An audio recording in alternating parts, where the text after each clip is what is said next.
Hi, I'm Thomas the Hermit. And I'm Chris Poulos.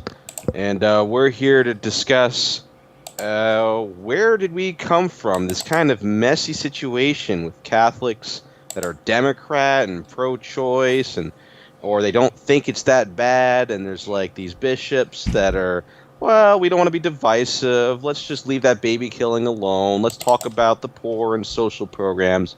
Well, the interview with Archbishop Vigano, as well as other sources, are going to detail what Thomas and I have been complaining about for quite some time. So please buckle up. This will be kind of an informational stream where we'll just really get into the details, drop some names, as well as some names of some schools. So any parents watching, listen up. Anyone with high school students. Vigano has they try to paint Vigano as a fool. You know, they try to paint him that he doesn't know what he's talking about, that he's this rogue dude or whatever. But Vigano comes off on this interview as very, very intelligent and is completely aware of everything that is going on. Yes. Everyone's struggling in the selfish tide. Imagine all the people trusting in the Antichrist. Oh, you may say I have illusions, but I'm not the only one.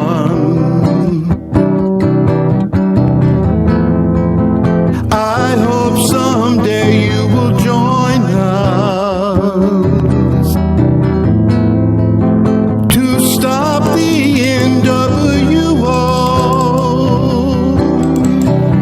Because his religion will be brotherhood without the Father.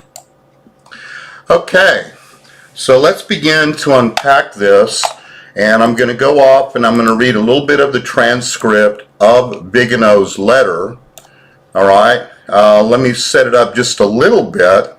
You know, Malachi Martin, in his book, The Jesuit, details very, very clearly, I did put out a video on that, about how the Jesuits completely changed from where they were at, or the vision that St. Ignatius had for them, and then ended up actually pressing forward on liberation theology throughout the world. So let me read Vigano's particular statement that is revealing about the Jesuits. What I wish to emphasize is the close connection between the rebellion of the ultra-progressive clergy with the Jesuits in the lead and the education of generations of Catholics who were formed according to modern ideology.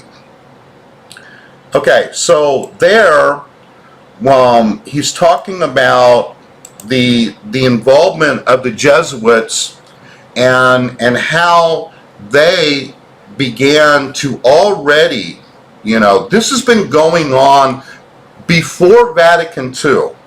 Yeah. You know, in Malachi Martin, when he wrote the book The Jesuits, it's actually, to me, a historical document. It is not speculation, etc. He was a Jesuit. He was not a little Jesuit. Okay, he was in Rome. He's touted as being an advisor to 3 popes. He was he was an intellectual, like all Jesuits are. You know, we need to be clear about what a Jesuit is. You know, Jesuits, I just looked it up. There's 12,000 of them in the world, but this is an army of 12,000 highly educated men. Jesuits have been involved in nuclear science.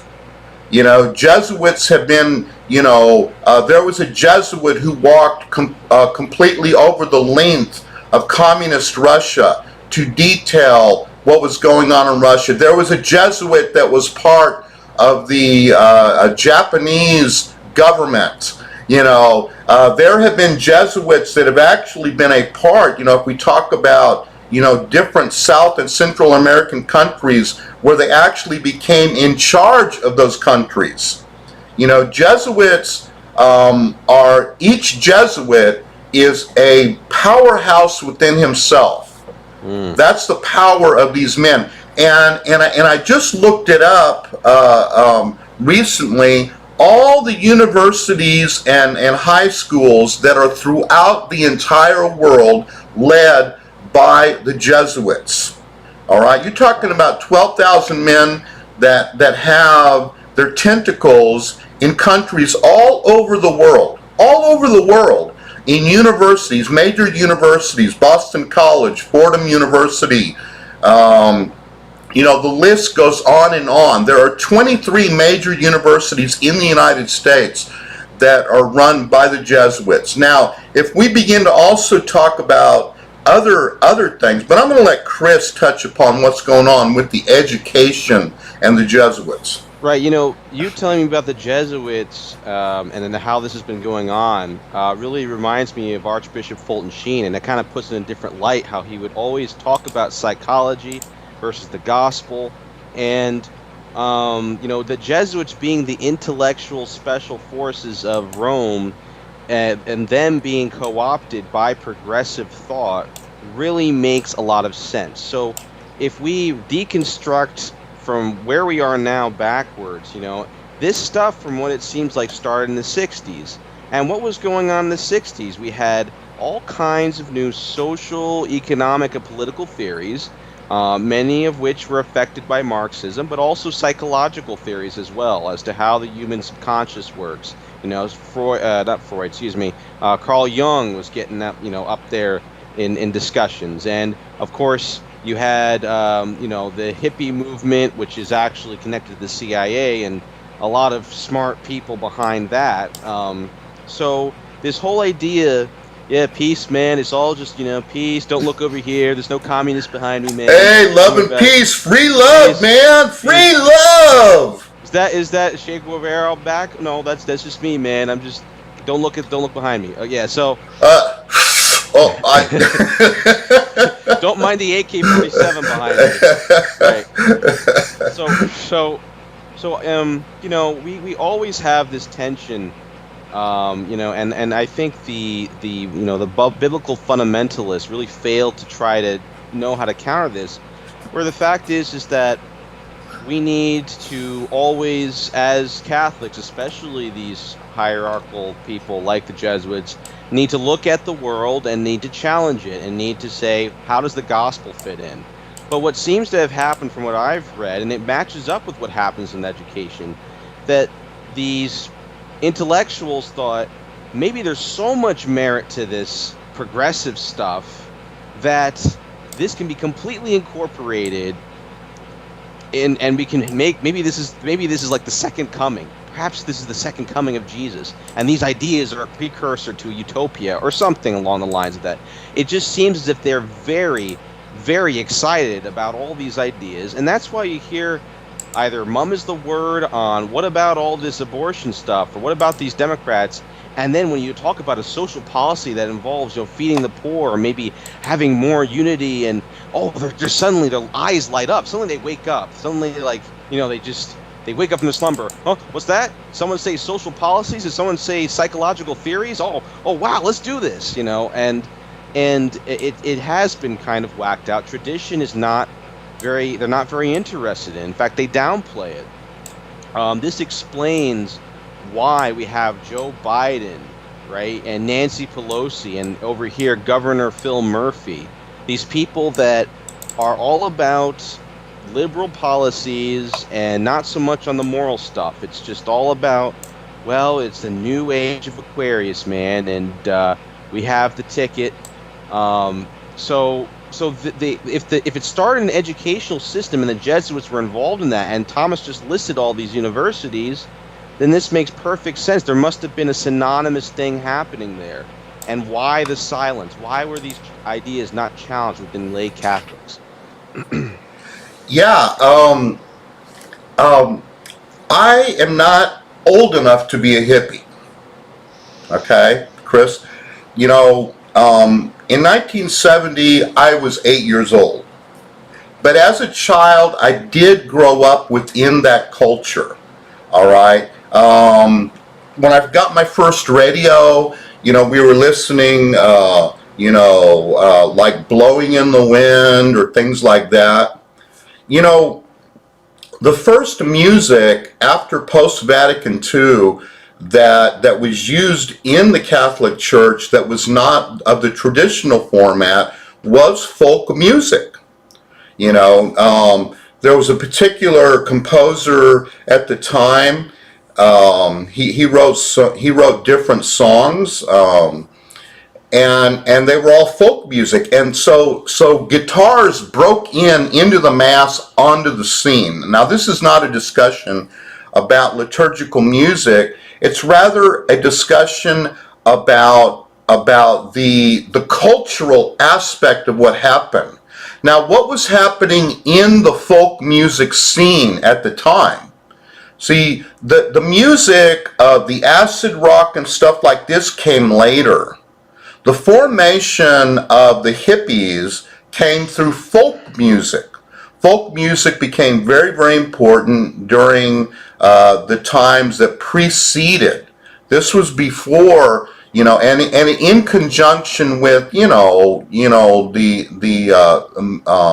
rock and roll of the 50s, folk music broke onto the scene in the universities. And what was the big deal with folk music?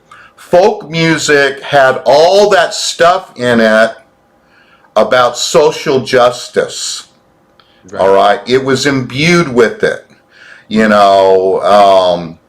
How many times must a man walk down a road before you call him a man? Right. The answer, my friend, is blowing in the wind. See, the social justice, the civil rights movement was in full swing. But the civil rights movement wasn't born out of the hippies. Now, the hippies got involved with the civil rights, the college kids did, and that's a good thing. I'm not saying anything about it, but there were many, many things that exploded right in the late 60s. We're talking about sexual revolution. We're talking about, the young people, and then they had all their Chris talked about psychological theories. Carl Jung about the repressed libido. Oh my gosh, we can't have repressed libido, so let's have free love, and feminism exploded onto the scene at the time. We need to at some point look deeper into the problems with feminism, but a lot of what we're not forgetting, and I experienced it in that time period, was how the revolution within the culture was also happening within the church. Now, this isn't a discussion about, ooh, that bad revolution. Okay, this is an intellectual look at what happened in those times, how the church coincided. See, now the church was exploding onto the scene because of the Jesuits, all about social justice. So the church championed civil rights. The church championed feminism. The church, championed, etc., etc., etc. And at the time, post-Vatican II, in what is called the spirit of Vatican II, the religious, a lot of nuns, for instance, stopped wearing the habit. A lot of nuns began to abandon prayer and take up sociology and psychology. There was a feeling in that day that the church was going to go out into the world and heal the ills of humanity. And this coincided perfectly with what was going on within the culture. Chris? Yes, Thomas. I think that Archbishop Vigano really lays out, it's very the devil is really in the details, because the more I think about it, the more you realize you can't just say, oh, it's all evil, bad, blah blah blah, because that, if you reduce that, then you miss out on some very key important elements. So, you have in Vatican II, for example, the documents saying that the laity need a greater role in building the church. Okay, now you could look at that and you could say, oh, you mean like the charismatic early Christians, and they get to go around and talk about the Lord and talk about how he can heal you and you reform your life and transform you.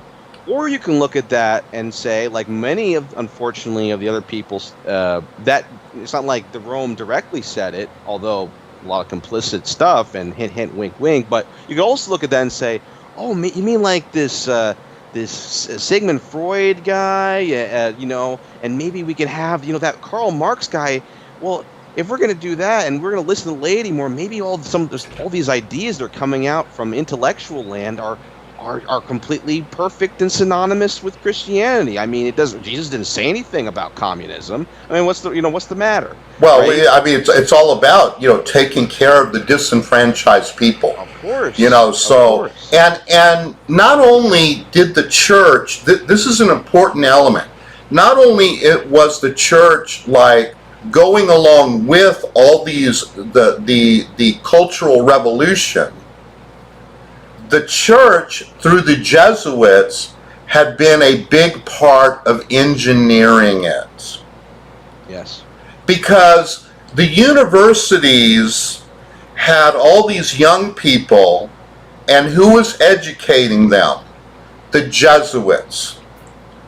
And so there was a strong Christian social justice thing mixed into all of this.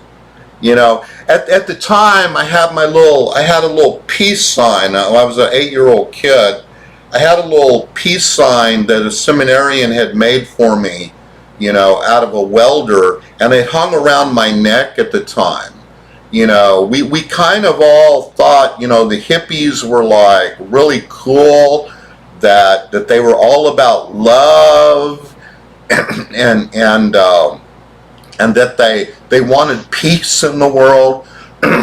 This is a part of my formation.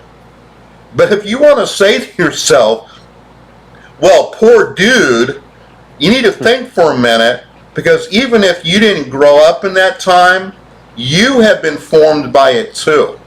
And it's making me wonder exactly how much of the tentacles of evil have crept into my back and into my mind from this particular time period. Yes, same here, Thomas. I don't know. I'm in a weird position myself where I've been praying and I have these mood swings. I get really mad at stuff. I just get really mad, and I'm like, this is messed up and that's messed up, and no one cares. And I think there's this weird thing where it's like we talk about justice, but whenever it's involving the, plain old PB&J, that's a selfish thing to do. God said no, or, salvation and all that. Ugh, oh, no, please stop. And we get that so much from the church. And I think that... wow, that's pathetic. That's absolutely pathetic. What's their job, guys? Can someone tell me what their job is? I don't know. But I think, some people say that the church was infiltrated. Bella Dodd said that. You were there, Thomas. You probably know the details. But there definitely was this typical, intellectual enlightenment. And we had no idea. We had no idea. We were caught up in, there was a spirit of Vatican II. I remember that. I remember the excitement that was in the church. Okay? They really thought that the world would be transformed. Well, baby, it's not transformed. Something happened because it's been derailed. All that stuff about the nuns heading out and becoming, the nuns have become super educated. I don't know if you know what I'm talking about, Chris. Oh A yeah. lot of Oh nuns yeah. have masters and PhDs these days, Yeah. and they're very irritating women. Okay, Yeah, they are. you know, they're kind of nasty, is what they are. I don't care what anyone thinks about what I'm saying. These educated nuns that have given up prayer are kind of nasty and irritating women. Now, I know that there's some loving nuns out there that love the Lord and are striving to do the right thing, but we have a lot of these old educated cronies, and they are also part of the sickness of the church. You know, whenever the Pope comes over, they all line up demanding that they become priests. You know, God help us if those things become priests. You know, I don't really care what anybody says. I think they're disgusting. But then they're a fruit. But you know who is also a fruit of the time period? Nancy Pelosi is. That's right. Exactly. You know, I was looking back, and you know, we have this actress, you know, who went to Jane. Oh, I keep forgetting her name.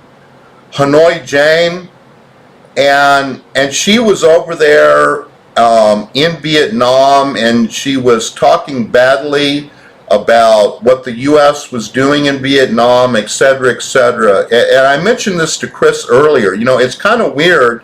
You know, McCarthy came in and he was like, look at all the communists that are infiltrating our country, and then that blew up in his face, and then we all took a sigh of relief and said, Yeah. oh, we're not heading down. And then all of a sudden it explodes back on the scene in the late 60s. You know, and this communism was a part of the hippie movement. It was definitely a part. There were a lot of, in these college kids, there were a lot of Marxist sympathizers Yes. that were involved in that, and they continue to be so, you know. Yeah. McCarrick has something to say about all that, right, Chris? That's right. That's right. I mean, not McCarrick, Vigano. Vigano. Yeah. Well, yeah, McCarrick. Well, McCarrick yeah, was a part of it, but anyways. part of it. But yes, he mentioned that there was this, and he calls it an inferiority complex. That's his take on it. But it's like there are all these ideas were so coming out at such a rapid rate.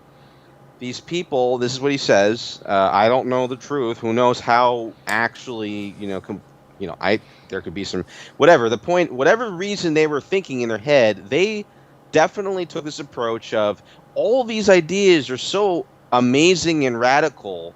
We must show that the church is cutting edge, but instead of cutting edge in the sense of good old Archbishop Fulton Sheen, blessed Archbishop Fulton Sheen, taking his time and with great wisdom of the Holy Spirit looking into theories, let's just say, let's just teach this, and maybe, I'll be on the sidelines cheering it on and say, there's a lot of great things. I'm sure you kiddies will figure it out. In fact, maybe we'll even adopt some. Maybe we'll start wearing some beads ourselves. Hey guys, let's go on. Let's get on the guitar. So, he calls it an inferior, and that's definitely an issue. And you know what, Thomas? The more I learn about these theories and ideas, the more I realize that the devil and all of his minions, they make fake intellectualism. It's like when you really aren't, smelling the roses and smoking the doobie, and you're actually looking at it from an objective scale, prayerfully. It has holes in it, and it's very abstract, a lot of these ideas, just like communism. But they just went all in, It's very strange. It's very strange. And not everything that they learned about, like, for example, there are some theories about the subconscious and how the brain works. Very interesting stuff, All kinds of interesting things came out during that time. But they broke onto the scene through education. Yeah. In other words, the young students at the time were beginning to get this from their professors. There was a shift in education, and I'm not really sure of the history of it. There was this, for instance, the traditional classical training of, let's say, Plato and Socrates. Chris, you've been to college, I've been to college. We didn't get any of that in college. They basically ended that kind of a curriculum a long time ago. And they also started pushing more of these like women's studies and different sort of liberal type things, and offering different kinds of classes like that.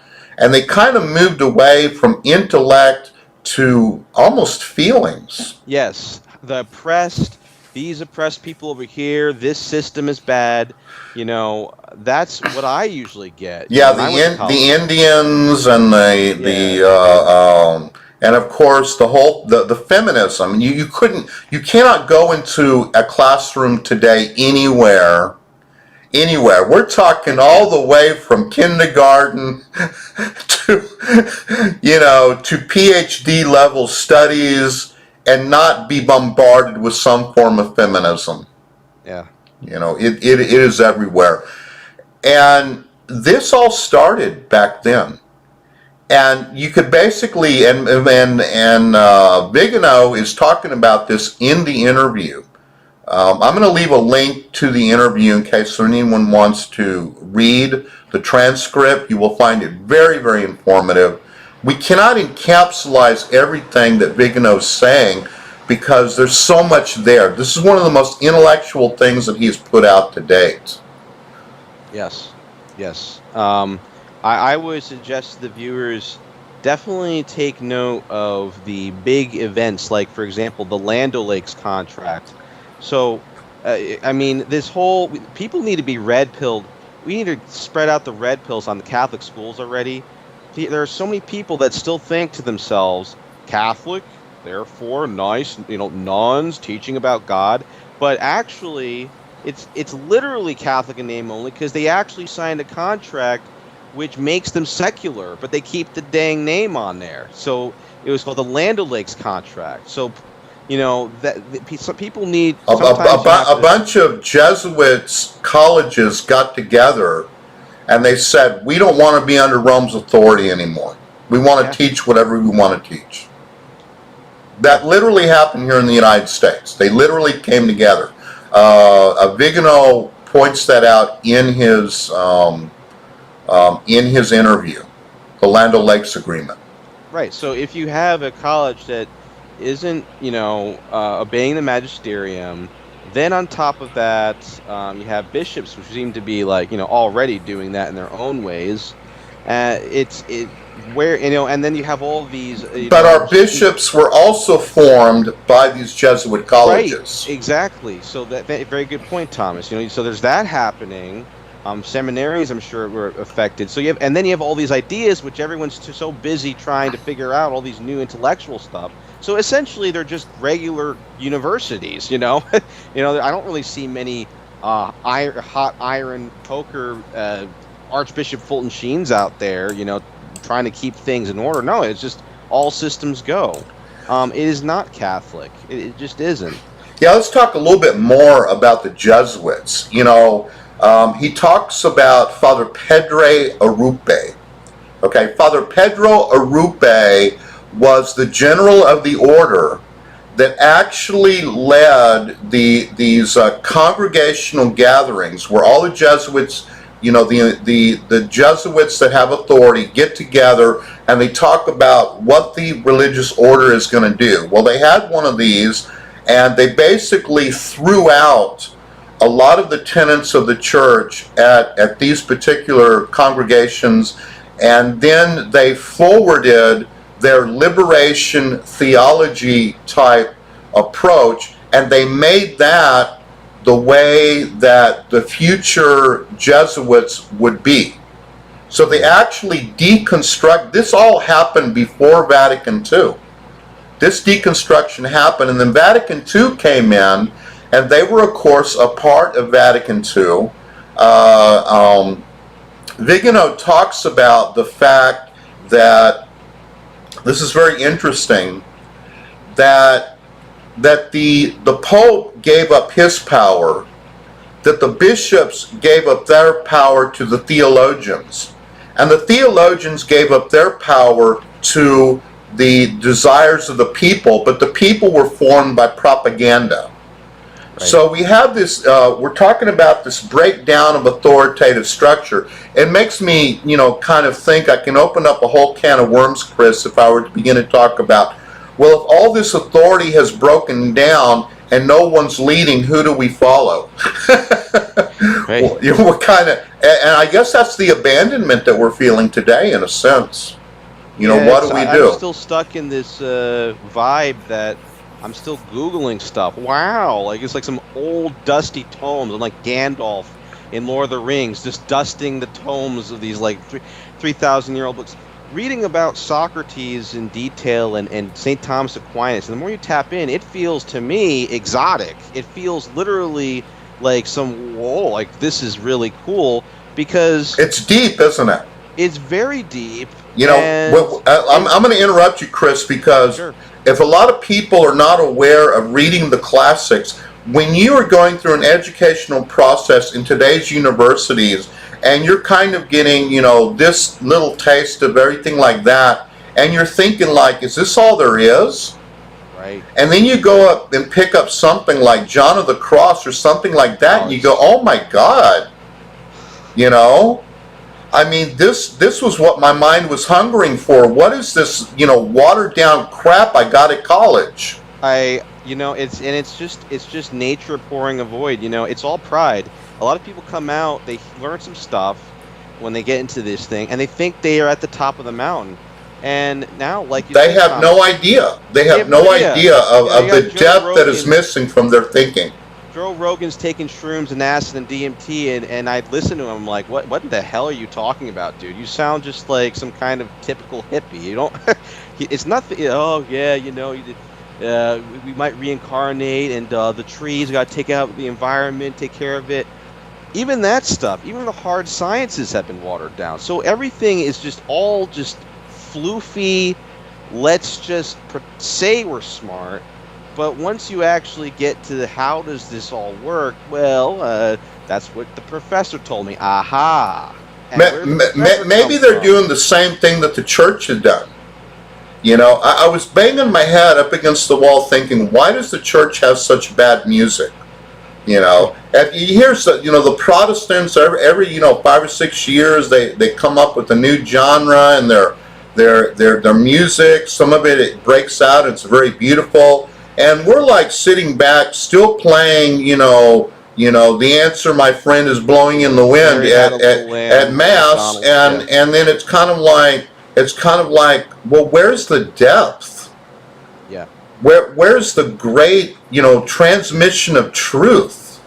And it's like the church really didn't give it to us anymore. They gave us sociology and psychology in replacement for the great truths of our religion, and the universities today have taken away the classics and are giving people as my Aunt Mildred just says, she was a good old woman in Oklahoma, knowing more and more about less and less, and that education used to be much more general in that, and I'm wondering if a lot of this is not on purpose, that they have really made people coming out of colleges to become really ignorant people. No, that Marxism is tailored to use the weaknesses and the semantics of capitalist Western people. So, and I'm noticing it more, like it's very subtle.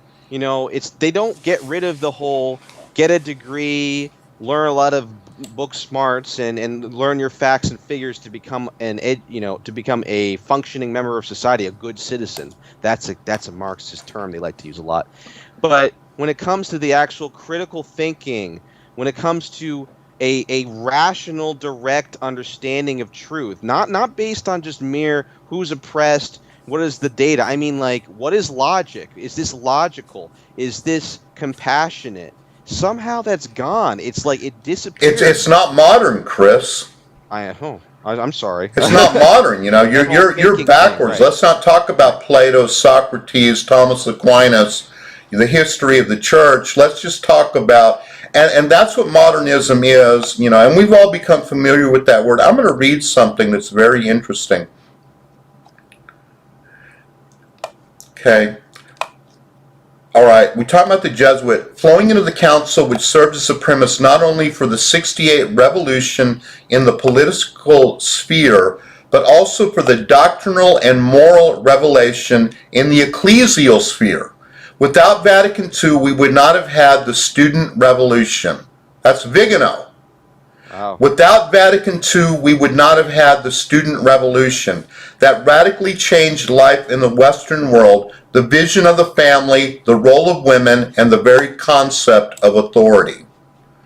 You know, I experienced all of that in that time. I experienced everything that was going on.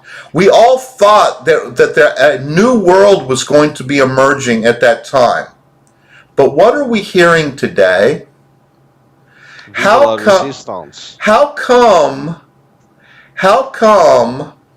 after 50 years we are still hearing the same broken freaking record? Right. How come? It's like the civil rights never happened. It's like women never entered the workplace. Right. Yeah, it's like everything is stuck back in those times. And we are hearing the same freaking thing. And it's making me kind of like feel like there's an evil presence. Yeah, we're stuck. And you know what's sad, Thomas? Marx. Oh, I'm so sick of hearing about Marx. Marx was such a fallacious, had such fallacious arguments. If you actually know particular American thinkers, other societal thinkers, it's like he was already refuted by people that came before him, by Thomas Jefferson, by many other great economic and of the 20th century, many other conservative economic debaters. There's so much to counter the liberation theology argument, to shut it down. There already, of course, there's the fruits of what happens to countries that take this on. And we still, see, that's what's so creepy about it. You say it to their face. You give them these arguments. They're like, no, you can't say that. The cult told me I can't talk to you people. See, is this really true intellectualism? No. Father Chantelle is nailing it. It's all propaganda. That's all it is. It was a very strange time. The late 60s were a very strange time. You know, along with all this, they also had a movement called the Jesus people. So we have these hippies running around going, peace and love, dude. And then you have this other fringe group, singing, Jesus is just all right with me. See, the imbuing of the Jesuit liberation theology was a part of the hippies movement. It was all a part of it. It was taught in the universities. It flowed from the Jesuits into the universities, into the young people, and then it ended up, and we're going to, get high and drop out, and we're all protesting the way that everything is. I guess in a way it kind of sounds, except for, but they did have violence back then as well. There were people who committed bombings. There were other groups that actually had communist ties that I think came up from Cuba that were also a part of bombings and different things like that. So the hippies were not all about peace and love. And need I mention Charles Manson, for Christ's sake? Yes. He was a hippie commune leader.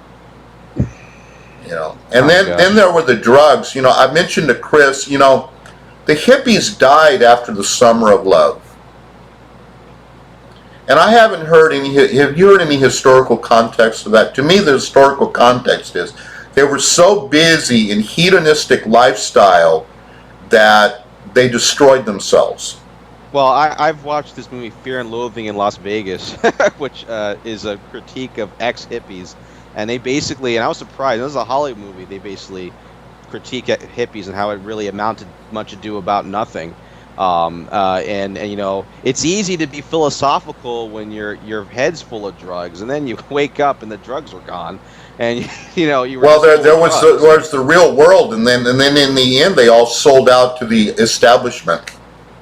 After all, you know, they became the You know, monster they hated, supposedly. or they became the the homeless dregs Communists. in Portland. Or that. Yeah. Right. I mean, come on. Like, and you know what?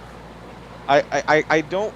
I think what this, from what I'm getting, is, you know, I'm with the traditionalists on a lot now. I do think we have to go back to traditional thinking and really re-look at it. We need to counter Reformation again.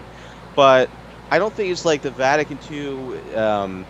You know, the part where it says the laity need to get involved. That's not the issue. But the issue was when you have people that are already progressive and they're thinking that mindset, when it's time for the student revolution, they're not thinking like a good charismatic conservative would think, like, yeah, it's time to go out there and spread the gospel. They're thinking it's time feminism and socialism is finally cool with the church, and that's what happened with the Sandinistas, right?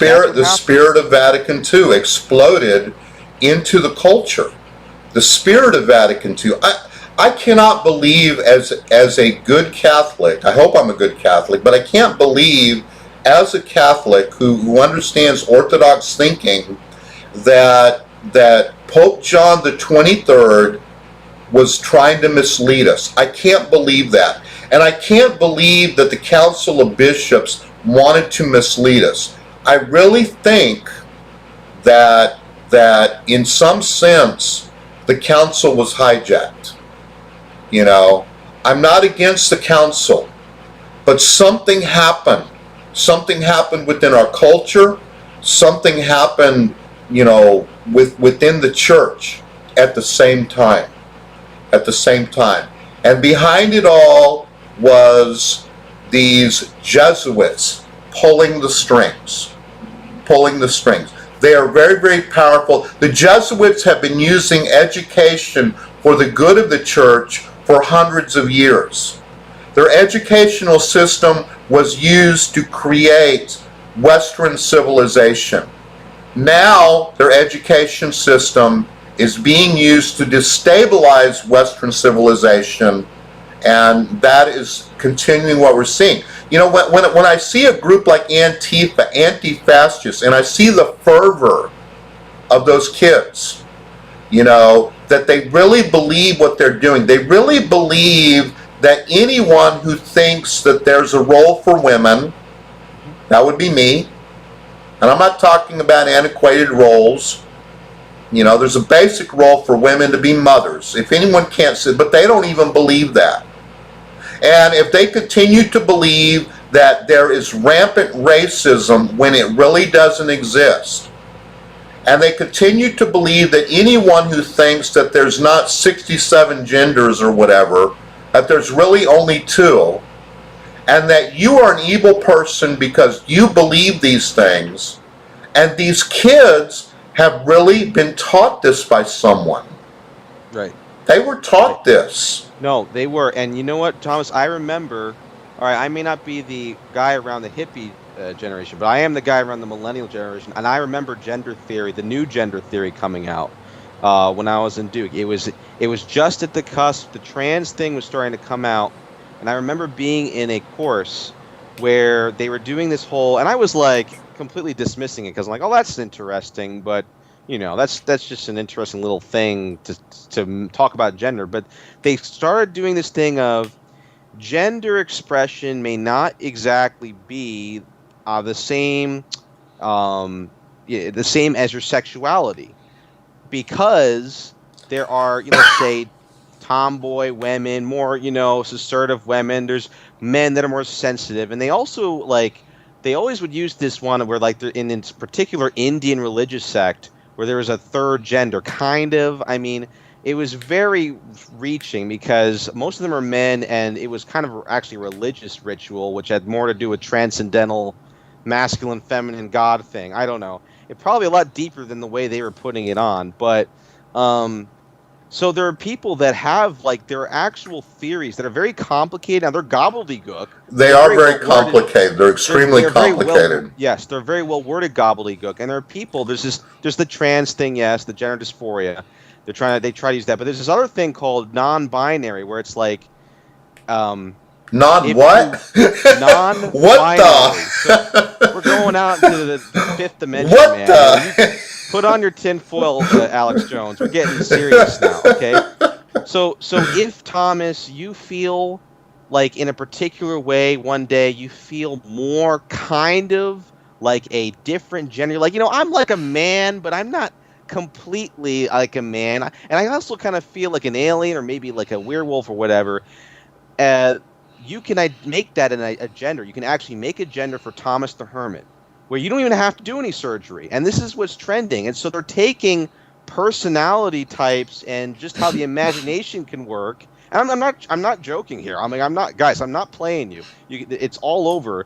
And you can, and whatever your imagination. Oh man, that is just so intelligent. Not. And they write it out like it's basically legitimizing kiddie imaginative, playtime stuff with comic books and trying to make that serious. And so you can role play yourself. I'm an elf. I wonder if this is a replacement for Plato and Socrates and Thomas Aquinas, because it seems to me that there's so little depth to our universities these days, and the mind is craving so much more. We got to create this fake depth of intellectualism.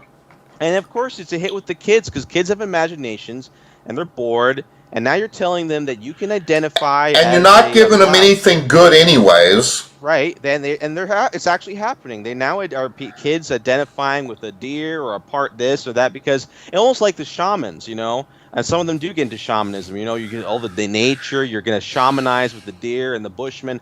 So it's very sad. It's Pachamama. It's Mother Earth. Oh, I'm sure they're working on that. I'm sure there's going to be a convergence. Oh no, they already have that, Chris. They already have the UN has a Pachamama, coloring book or something. Oh, okay. No, that's already in existence, and then Netflix has Pachamama, the cartoon. No, that already exists. I think it's worse than just replacing Socrates and Plato. I think it's getting us ready for the one world religion because the mind is connected and the imagination can go so many places, and you just let that thing run amok and you legitimize anything that goes into people's mind. Well, that sounds like kind of what Archbishop Fulton Sheen said about the Antichrist, where it's just like, hey man, you want to do what you got to do as long as you sign the contract to be plugged into the one world government. We'll let you slide. We'll let you do this. So yes, it's a complete replacement for what was meant for rationalism and logic and anyone can do this. I'm really wondering, we talk about these liberal Catholics, but I'm wondering if they're not feeling like everything that is happening in the culture right now is resonating in Pope Francis. Yeah. I'm really wondering if they're like, wow, the church really seems to be on board, with Antifa and everything that is going on. They're probably all excited like people were back in my day, when they thought that all these social movements and the Cultural Revolution was a part of what was going on in the church as well. And I bet they're actually seeing that. But I think there's a difference this time. They have never seen a resistance like what we're doing now. The resistance that has been happening, I think, has been a real thorn in the flesh. And really, Pope Francis, he came out and he said, well, the Americans, right? It's us who are going against what he's trying to do, et cetera, et cetera. Well, I take that as a badge of honor, Pope Francis. Yeah. And we're going to continue to fight and resist against you and the Jesuits. I mentioned this to Chris earlier. The Jesuits did not obey the Pope. Right.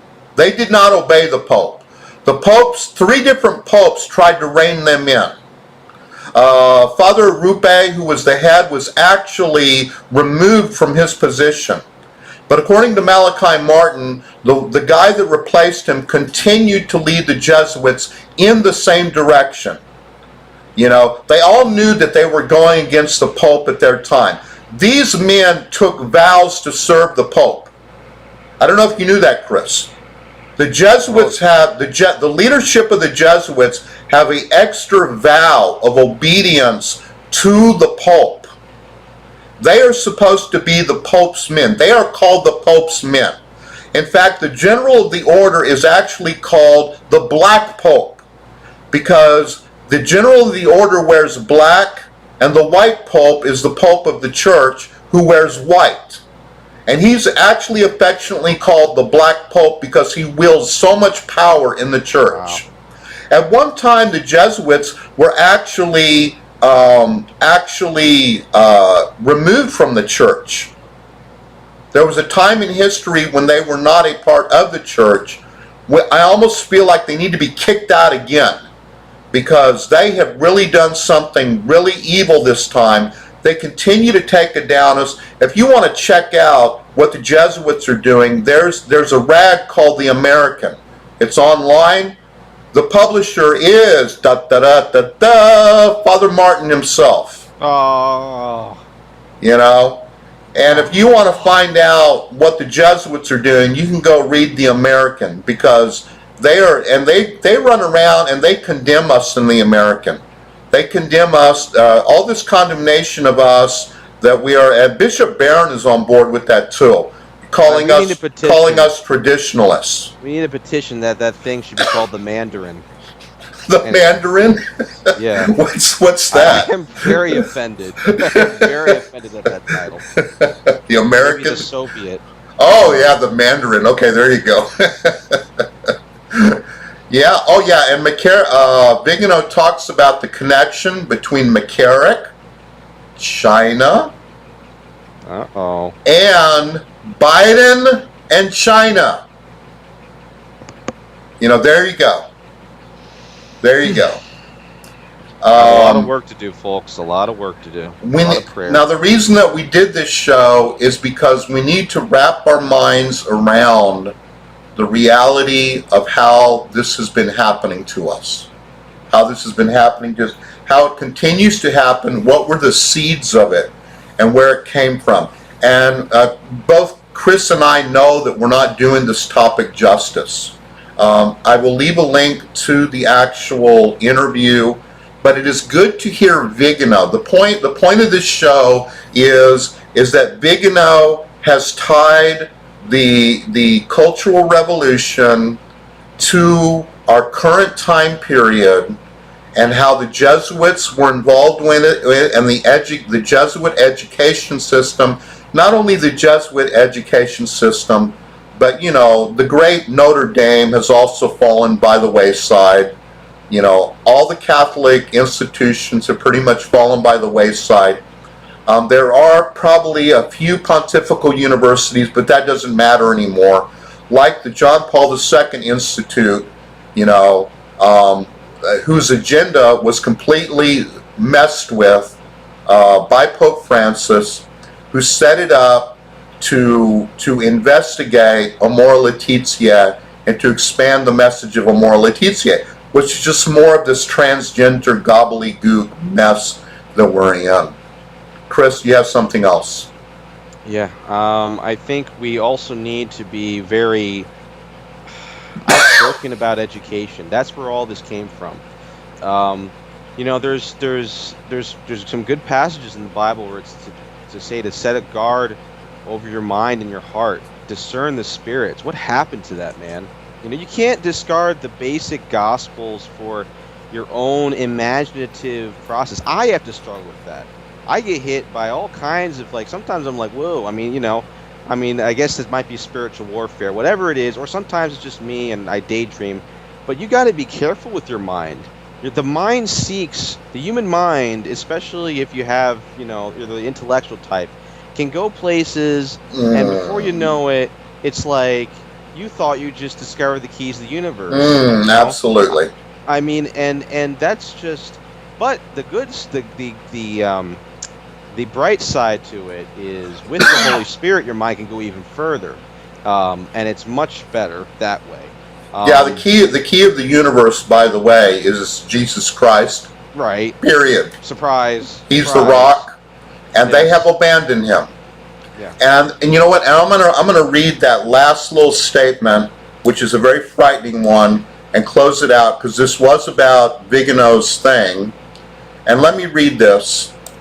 Between the exponents of globalism and the progressive Catholic intelligentsia, the mark that unites these movements is lying and deception, division and destruction, hatred for tradition and Christian civilization, and ultimately the theological aversion to Christ typical of Lucifer and his followers. This is Thomas the Hermit. This is Chris Poulos. And I thank you for joining us on this topic of Vigano's interview with Lifesite News. And I will leave the link. Please check it out. And everyone have a very, very blessed day.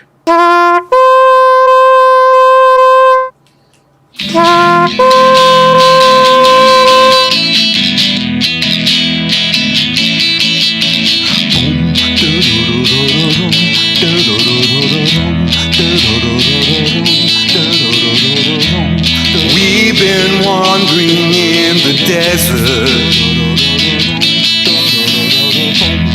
40 years has been a long time,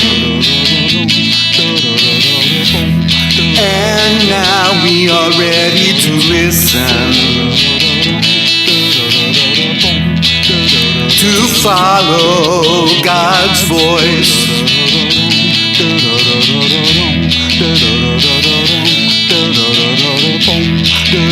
We've heard about the giants